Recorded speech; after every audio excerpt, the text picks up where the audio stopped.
Hello there to you once again. My name is Ryan, and by God's grace I am the pastor here at Jacksdale Selston Community Church, which you'll find in Jacksdale, which is in Nottinghamshire. In fact, on the very border of Nottinghamshire and Derbyshire.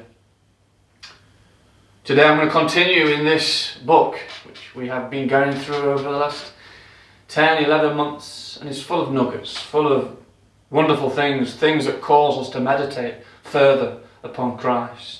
And if it does that, it must be good. I'm on number 7 under the heading which we have been looking at over the last few weeks. How comes faith to be so strong? How can we become stronger in our faith?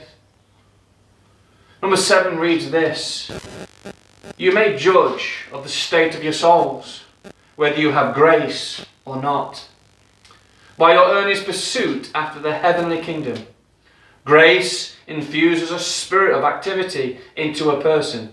It does not lie dormant in the soul. It is not a sleepy habit, but it makes a Christian like the seraphim, swift and winged in his heavenly motion.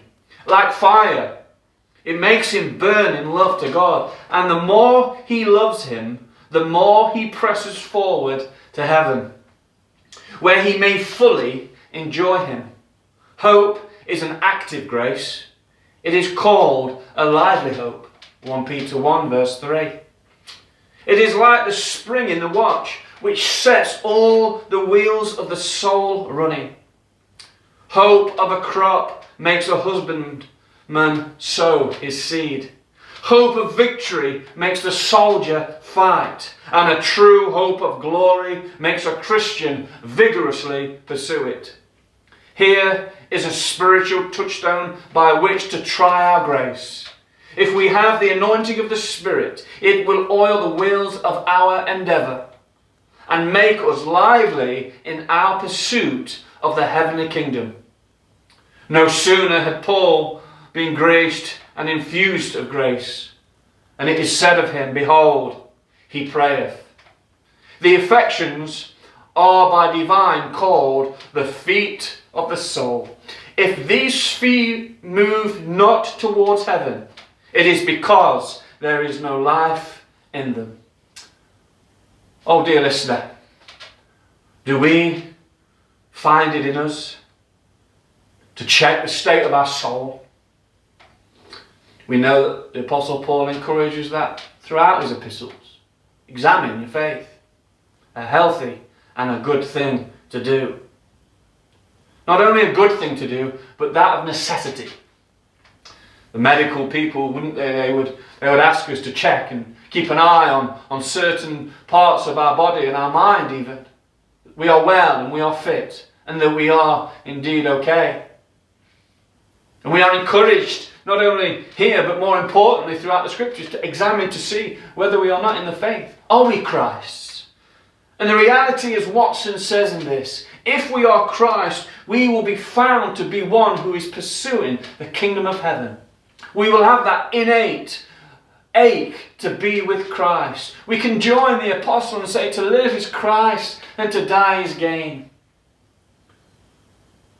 We have that great hope. And that hope, of course, will not put us to shame, for the love of God has been poured out.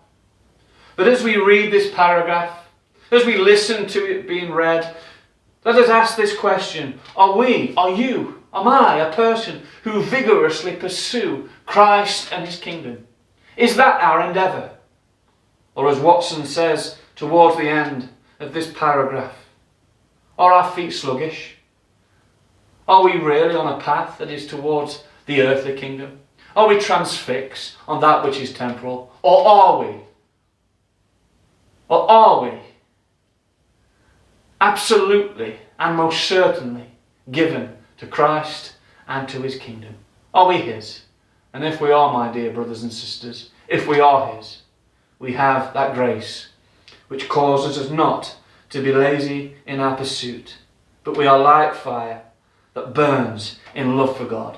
That we are like the seraphim, swift and winged in his heavenly motion. Heaven is our home, and we long to be there.